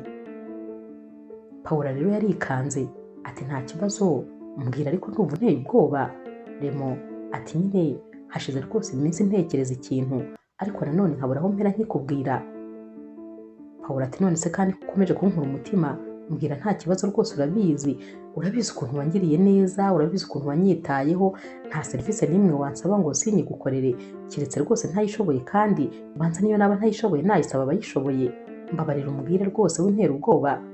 Remo ati ikintu nshaka kukubwira rero nuko nyine mu gihe tumaranye nakomeje kukwitegereza, maze ngasanga uri umukobwa w'inzozi zanjye, naragukunze, nubwo kukubwira byananiye, ariko ni ukuri ndagukunda cyane, kandi nifuza ko wambera umukunzi uramutse ubonye nta mbogamizi. Paula rero yaramwitegereje, maze ahita amubwira ati rero ni ukuri uri umusore mwiza rwose, urabizi wangiriye neza, ugira umutima mwiza, ntacyo utankoreye, ariko nanone sinahita nkubwira yuko rwose bishoboka, kubera yuko mfite ubwoba bwo kuba nasubira mu rukundo, ibyambayeho byose urabizi. Hanyuma rero ibyo umbwiye ntabwo nari mbyiteguye, kuko sinari narigeze mbitekerezaho. Remo rero yaramubwiye ati ndabyumva cyane rwose, ariko nanjye nta kinyirukansa, humura, wowe nyine fata umwanya wawe ubitekerezeho, hanyuma uzampa igisubizo uzabona gikwiriye. Njye nta kibazo, igihe cyose uzumvira nyine utuje kandi utekanye, ndetse uzumva aricyo gihe cyiza cyo kuba wampa igisubizo, uzakimpe rwose, ariko nanone ubitekerezeho neza, kuko rwose igisubizo cyitwa oya icyo ndumva ntacyakira. Kano kanya rero Paula yahise amwenyura ati none se ko numva nyine igisubizo ushaka ko nzaguha, n'ubundi ahubwo ari wowe uri kukimbwira kugira ngo nzakiguhe. Bombi rero barasetse, maze Remo aramubwira ati nta kibazo, ni ukuri nzategereza rwose igihe uzumvira ko nyine ari ngombwa. Uyu munsi rero Pawulo yaratashye maze abitekerezaho neza, yararyamye atangira gutekereza ku bintu uyu musore byose yamukoreye. Mu by'ukuri nawe yamubonaga rwose nk'umusore w'umwana mwiza ndetse nk'umusore wamuviramo umukunzi, ariko nanone kubera guhemukirwa cyane ubwoba bwari bukiri bwose, yakomeje rero kubitekerezaho, ariko nanone asanga atagomba guheranwa n'agahinda. Yaratekereza atari ku wundi Rafayeli wampemukiye ko yibereye mu byishimo, yibereye mu rukundo, gute njyewe ntakunda umusore w'umwana mwiza wangiriye neza, wanyitayeho, ndetse igihe abantu bose bari banjugunye wakamba iruhande, niki cyambuza kumukunda ubundi ko nta n'icyo afite rwose cyatuma adakundwa. Yafashe umwanzuro rero wo kumwicaza maze akamubwira ko yabitekerejeho neza, agasanga rwose nawe amwishimiye ndetse yifuza ko bajya mu rukundo. Uyu munsi rero Remo yarishimye maze amubwira ko ari wo munsi mwiza mu buzima bwe umubayeho, ndetse ko rwose iri jambo ari ryo jambo ryiza yumvise kuva yabaho. Yabibwiye mama we rero ko noneho ubu ngubu bari kuvugana ari mu rukundo na Pawulo, ndetse rwose ko yishimye. Mama we rero aramubwira ati mwana wanjye, ibigushimisha nanjye urabizi ko byanshimisha, ndagushyigikiye rwose nta kibazo. Gusa nyine ibi yabimubwiraga yibese gatoya Pawulo, ariko bimubwirira kuri telefone yumvaga ibyishimo yari afite muri kano kanya atabyihererana. Yaragarutse rero areba nyine Pawulo, yaramubwiye atumva ndishimye ntabwo ushobora kubyumva, gusa nyine ikintu ngusezeranyije ni kimwe, sinzigera ntumurira kandi sinzigera nkubabaza. Guhera uyu munsi umenye ko rwose agahinda nawe muciye ukubiri, wowe uciye iburyo ko gaciye ibumoso. Pawulo rero yarasetse maze aramubwira ati rega ni ukuri nta nubwo bigiye gutangira uyu munsi, kubera ko njyewe nawe kuva twamenyana sinigeze mbabara, ntabwo nigeze ngira agahinda. Wambaye hafi, wagerageje kumpa ibyishimo, ugerageza rwose kumba iruhande.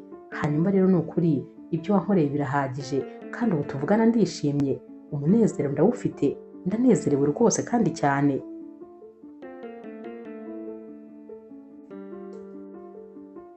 Umunsi umwe rero hari mu masaha y'igitondo, Pawulo yaragiye ku kazi, maze ageze nyine muri iyi kampani yakoragamo ari nayo kandi kampani ya Remo, yahise akubitana na Davina ari kuva nyine muri biro ya Remo. Pawulo rero ntabwo yifuzaga kuvugisha uyu mukobwa, yahise agerageza kumucaho rwose nkaho nta cyabaye. Naho rero Davina yahise amutangira ati ko ndeba udashaka kunsuhuza, ntabwo uzi yuko nibura ugomba no kunshimira ko umuntu nyine wampaye ngo niteho namwitayeho kandi bikagenda neza, wowe se nibura urumva ntakwiye nuko rwose wambwira ngo warakoze. Naho rero Pawulo n'umujinya mwinshi ati warakoze rwose kumwitaho, maze warangiza ukanamuntwara, ukantwara urukundo rw'ubuzima bwanjye icyo gihe. Naho rero Davina ati ngo iki? Ati urukundo rw'ubuzima bwawe? Ati guteze? Naho rero Pawulo ati none se ntabwo yigeze abikubwira? Uriya yari umukunzi wanjye, kiriya gihe yari sheri wanjye, yari urukundo rw'ubuzima bwanjye. Hanyuma rero yaje guhitamo nyine kugumana nawe, maze njyewe anta mu gahinda kenshi. Davina rero utari uri kubyumva ati hoya rwose ibyo ntabwo bishoboka. Yambwiye yuko atakuzi cyane, ndetse yambwiye ko nyine uri umukobwa wa nyirinzu, ko kuretse nyine kuba yarakugiriye neza nta kindi kintu na kimwe muhuriyeho. Naho rero Pawulo ati nuko yakubwiye? Ati nta kibazo niba ari uko yakubwiye, ariko kano kanya nyine umenye ko atari ko byari bimeze. Gusa nanone nta nicyo bikimbwiye rwose, kubera ko sinkimurakariye, ibyanjye nawe nyine byararangiye, ariko nyine wowe nari nkurakariye. Gusa niba utari ubizi, ubwo nyine umenye uyu munsi ko ari uko nguko byagenze. Kano kanya rero Davina yumvaga rwose wagira ngo ibintu ari kumva ari nko kurota, kuko yari atangiye kuburira icyizere uyu musore. Yari ari kwibaza impamvu yaba yaramubeshye bigeze aha. Kano kanya wabonaga yabuze icyo afata, ameze nk'umuntu wataye umutwe. Ku rundi ruhande rero Remo we yari ari muri etaje hejuru, yakuyeho rido muri biro ye, ari kureba bano bakobwa ukuntu bari bari kuvugana hasi. Yari ari kwibaza ahantu baziranye, byamuyobeye. Pawulo rero wenyine yahise yikubita, maze aba arigendeye yigira nyine mu kazi nk'ibisanzwe. Gusa yari yarabaye mwiza mu buryo butangaje, no kuba Davina yaramumenye nabyo rwose byari ibintu bitangaje. Akinjira rero muri biro ya Remo yasanze Remo rwose yari ari mu idirishya nyine yari ari kubareba. Remo yahise amubaza ati hanyuma se uriya mukobwa uramuzi? Kubera ko njyewe twariganye kera yaraje kundeba, wowe rero umuzi hehe? Pawulo ati uribuka umukobwa se nakubwiye nyine w'umuganga nashatse kugira ngo avure wa mu ex wanjye bikarangira amutwaye? Ati nuriya nyine. Ati gusa ikintu gitangaje ni uko atigeze amenya yuko Rafael yari afite umusheri. Tekereza ko yamubwiye ko njye nari umukobwa wa nyir'inzu. Tekereza. Naho rero Remo ati bishatse kuvuga ko rero yamubeshye atigeze amubwiza ukuri? Pawulo ati cyane. Ati ariko ni ukuri. Ati buriya umuntu ni mugari, uyu munsi nibwo nkibimenya ko ari mugari. Ntabwo nari nzi ko ibintu nk'ibyo Rafael yabikora. Ibyo yankoreye n'uwo yasanze nawe yaramubeshyaga. Remo rero yahise amubwira ati gusa nyine birambabaje kubera ko Davina ndamuzi, yari umukobwa witonda, ntabwo rwose yari gukora ibyo bintu. Iyo aza kumenya ko afite umukunzi ntabwo yari kumwemera, kubera ko Davina nyine ni umukobwa ufite indangagaciro kandi ni wa mukobwa wiyubaha. Nanjye byari bintunguye, naho urumva ko nyine nawe rwose yarabeshwe, yaguye mu kinyoma cya Rafael. Ibyo rero bahise babivaho maze bahita bikomereza akazi, dore ko n'ubundi Pawulo nta nubwo rwose yari akibiha umwanya kuba yatekereza ko uyu musore yari yifitiye urukundo rwe rushyashya na Remo, umusore wamukundaga bya nyabyo ndetse rwose watumaga yiyumva nk'umukobwa wiyubashye, umukobwa ukunzwe kandi nyine umukobwa rwose uri aho yakagombye kuba ari. Ntabwo rero rwose yari agita umwanya kuri Rafael amutekerezaho.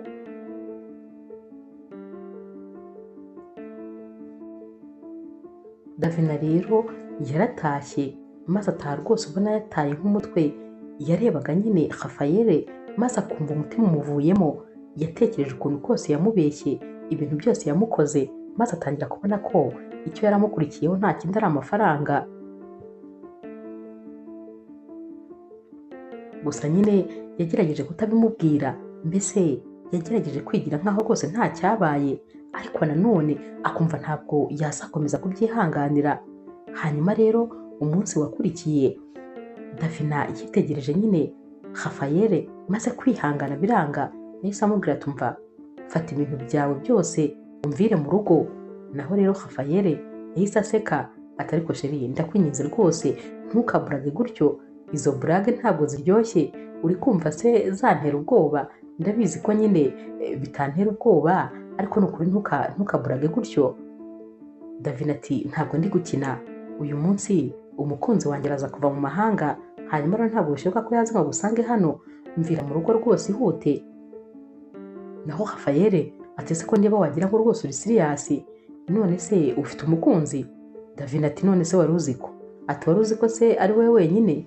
Ati njyewe mfite umukunzi ndetse rwose ni fiyanse wanjye, hanyuma rero ntabwo yagusanga hano, ubwo nyine shaka aho ujya kuba kandi gira vuba ntarafata ibintu byawe ngo mbijugunye hanze. Yabimubwiraga yamurakariye, ubona nyine atari wa wundi asanzwe nyine abona.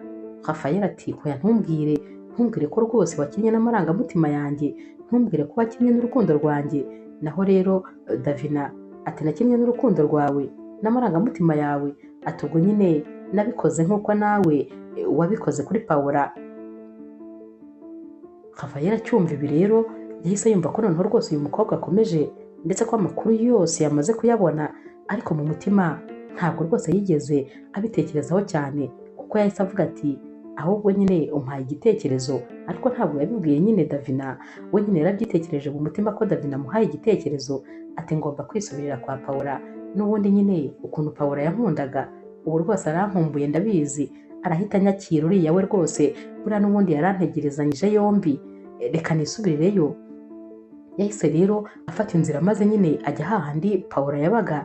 Yaragiye arakomanga, ariko nyine abura umuntu wamufungurira. Yarakomeje arakomanga maze hasohoka undi mukobwa atari azi. Yabajije rero uyu mukobwa ati hanyuma Pawulo ari hehe ko mushaka? Uyu mukobwa ati Pawulo ntawe nzi, kubera ko ngewe nyine ninjye mba muri iyi nzu. Rafael yahise amwereka ifoto ati uyu mukobwa ntabwo umuzi. Naho rero uyu yarakomangiye yahise amubwira ati ati uwo nguwo njya mubona ataba muri ziriya paritema z'abakire zo hirya. Ntabwo rero Rafael yabyumvaga ukuntu noneho Paula yaba yaragiye kuba muri izo aparitema, kuko nyine zari aparitema ziyubashye ubona nyine zitinyitse. Yaragiye rero ajya aho bari bamurangiye, yitegereje aha hantu abona ko rwose bitashoboka yuko ariho Paula yaba aba. Yarakomanze, maze mu gutungurwa yagiye kubonabona hasohotse nyine Paula. Paula yaramurebye ati mu izina rya Yesu ntuntere umwaku, kubera ko rwose sinifuza yuko nakurebesha amaso yanjye, nizere ko atari wowe mbonye. Naho rero Rafael ati ni njyewe sheri, ni njyewe rwose kandi ndagarutse, nari ngukumbuye ntabwo ushobora kubyumva, kandi ndabizi neza ko nawe wari unkumbuye. Tekereza yuko noneho rwose ubu ngubu nje ndaje nyine ngo dusubirane, ndaje ngo dusubire mu rukundo. Naje gusanga rega ntabaho ntagufite, naje gusanga uri ubuzima bwanjye rwose pe. Ndaje noneho kandi sinkiri wa wundi wo kugutesha umutwe, ubu noneho nyine namenye icyo gukora. Naho rero Paula yahise amubwira ati mva nkubwire, nta nubwo wemerewe kundeba uretse no kumvugisha. Genda gira vuba mvira ahangaha, kubera ko sinifuza kongera kukubona, kandi ntaza guhamagara polisi kuko rwose nshobora kuyibwira ko umujura yanteye. Rafael rero yari ari kwisetsa, ntabwo rwose yari azi ko nyine kano kanya ibintu bikomeye. Paula yahise yinjirira mu nzu maze ahita akubitaho icyugi. Rafael yasigaye ahonda icyugi ati ubuse koko ni njyewe wafungiranye? Ntabwo bishoboka ko yankora ibi bintu. Paula se yabinkora? N'ukuntu yankundaga, yahoraga rwose yanapfukamira ariko nkamwemerera urukundo, niwe wankora ibi bintu se? Ntabwo yabyumvaga. Yaragiye nyine, ntabwo yari gusubira nyine kwa Davina, birumvikana. Yaragiye uyu munsi maze arara ku rubaraza rw'ahantu ku nzu, dore ko atari afite aho kurara. Bwarakeye rero maze arongera aragaruka kugira ngo aze gusaba imbabazi. Yaraje arongera arakomanga, nanone Paula arafungura ati ariko ubundi wowe ushaka iki hano? Naho rero Rafael ati ni ukuri Paula, ndakwinginze mbabarira, naje kumenya ko uri urukundo rw'ubuzima bwanjye, naje kumenya ko kandi udahari nanjye ntabaho. Ndakwinginze rero mbabarira dusubirane, ndagukunda cyane urabizi, kandi noneho ntabwo nzongera kukugora kugira ngo uzajye nyine aba ari wowe ungaburira. Oya rwose nanjye nzajya niyaranja maze nshaka icyo gukora. Naje kumenya ko uri umuntu w'ingenzi mu buzima bwanjye, narahemutse n'ibyo, ariko mbabarire. Paula rero yarasetse ati cyakoze birashekeje, ndumva rwose waraje kumenya ubwenge nyuma, ariko nanone wabumenye amazi yararenze inkombe, kubera yuko ntabwo rwose nkigukeneye mu buzima bwanjye. Uko byaba bimeze kose, uwo waba warabaye we wese, ntabwo rwose nkigukeneye. Rafael rero yakomeje kumusaba imbabazi, ari nako amubwira ati noneho ukuntu wabaye mwiza, ati ukuntu usigaye usa, ati ndifuza kumenya ukuntu byakugendekeye kugira ngo ubu usigaye usa utya. Naho rero Paula ati ndabyumva nyine, uri gukururwa n'uko nsa n'uko meze, kubera ko nyine utekereza ko noneho nshobora kuba mfite konte irenze kuri Davina se? Oya rwose niyo naba nyifite ntabwo iyo konte yaba ari iyawe. Ngewe rero byararangiye, ubu rwose umutima wanjye nawerekeje ahandi, sinkigutekereza kandi sinifuza no kugutekereza. Mbese sinkwifuza mu buzima bwanjye rwose, kandi icyo cyo cyumve. Sinibaza impamvu ndi kukubwira ntiwumve ibintu ndi kuvuga. Yakomeje rero kumutitiriza amubwira ukuntu amukunda, maze mu kanya Remo yahise asohoka ati sheri, hano habaye iki? Ko ndeba rwose uyu musore yakuzonze. Bahise rero bisomanira, maze Remo amufata ku rutugu, ari nako kandi Paula aryamisha umutwe we mu gituza cya Remo, dore ko Remo yari umutipe w'ibogari muremure rwose nawe w'ikosto. Kano kanya rero Rafael yari ari kubitegereza, maze rwose ukabona ameze nk'umuntu ahari ubonye ikintu giteye ubwoba, dore ko nyine yari atunguwe. Ntabwo yari azi yuko uwahoze ari umukunzi we noneho ubu afite uwo bari gukundana bya nyabyo, uri kumuha keya, uri kumwitaho. Remo rero yahise abwira Rafael ati wumvise se ibyo umukunzi wanjye yakubwiye ngo uva hano vuba? Ntabwo yari ari kubyumva.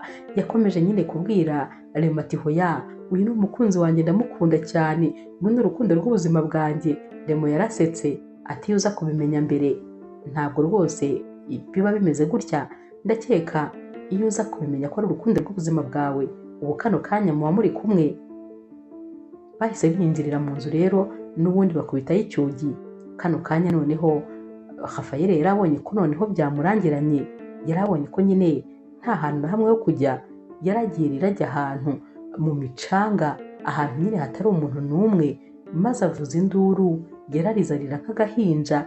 Yatekereje ukuntu yagize ubwenge buke, yatekereje ukuntu uyu mukobwa Paula yajyaga amwitaho, ukuntu yakoraga ibintu byose kugira ngo amere neza, ukuntu kose nyine icyo babaga bafite cyose bagisangiraga, ndetse n'ukuntu Paula yahoraga amubwira ko amukunda ndetse yiteguye kumwakira mu buzima ubwo ari bwo bwose, maze bikarangira Rafael ari we umuhemukiye. Kano kanya yararize aricuza, ariko nta kintu n'ubundi byari kumufasha, ntawe yari afite ho kujya aka kanya uretse kwibera muri iyo micanga ku gasozi, maze akaba umuntu usabiriza. Nta kindi kintu na kimwe cyo gukora yari afite, yaba wa muganga wamwitagaho amuvura ntabwo byari bigishobotse ko akomeza kumwitaho, yaba kandi ari na Paula yakundaga nawe rwose kano kanya byose byari byarangiye kubera gukunda amafaranga gusa. Yumvaga nyine umukobwa ufite amafaranga ari we agomba gusanga, ntabwo yitaye ku rukundo n'imvune za Paula.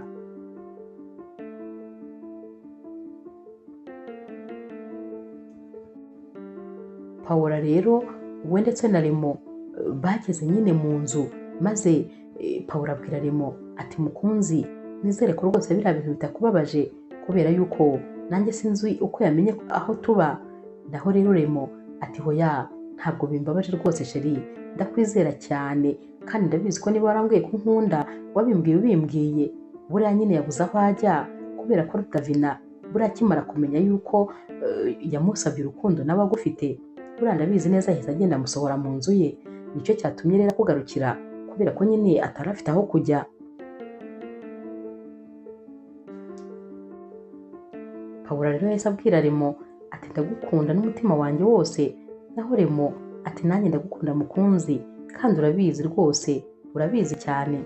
None ntabwo ushobora kumva ukuntu mama ahora akunyishyuza ngo mbese ibyacu bigeze hehe. Mama we rwose aba yifuza ko ahari twakabaye dufata. Remo rero yahise abwira nyine Paula ati ahubwo se Paula, uzi ukuntu mama wanjye ahora akunyishyuza? Mama wanjye noneho we wagira ngo rwose aba arambiwe ukuntu tutari kubana njye nawe kurusha uko njyewe mbirambiwe. Ariko se ubundi Paula, ubu byumva ute nyine ko rwose njye nawe tumaze igihe kinini cyane dukundana? Ubu byumva ute turamutse dupanze ubukwe maze tukwemeranya kubana? Ko njye rwose mba numva nyine nta kindi gisigaye. Ikindi kandi mba numva njye nawe tumaze kumenyana bihagije. Urukundo ngukunda rero mba numva rwose rutagituma nategereza ikindi gihe. Urabyumva ute? Naho rero Paula ati rwose nanjye nta kintu na kimwe kintangiriye, kubera ko ndagukunda nawe urankunda, kandi ikindi byo rwose tumaze kumenyana. Hanyuma rero uru rukundo rw'ubuzima bwanjye nta cyambuza rero rwose kukubera umugore igihe cyose nawe ari kubyumva. Barahoberanye rero maze barasomana, kurekurana biranga, barongeye barebana mu maso, barongera barahoberana. Maze Remo ahita amubwira ati ndakwinginze mbabarira, ahubwo ibi bintu tubigire vuba, kubera ko rwose nanjye ndumva nyine nifuza kuzabona umunsi nzaba nzi neza ko ndi buryame maze nabyuka nkagusanga mu rugo rwanjye. Bizaba ari ibintu bidasanzwe. Naho rero Paula ati cecekere, nanjye nyine ndifuza kuba umugore wawe, rega abandi bakobwa batazanakuntwara. Gusa ukuntu abakobwa bose birirwa bakureba, ukuntu mbona bakwirebeshwa. Bose rero barasetse, maze Remo ahita amubwira ati umutima wanjye wamaze guhitamo wowe, nta wundi muntu n'umwe wakunyibagiza, kandi nta n'uwagusimbura mu buzima bwanjye, kubera ko nyine uri byose byanjye.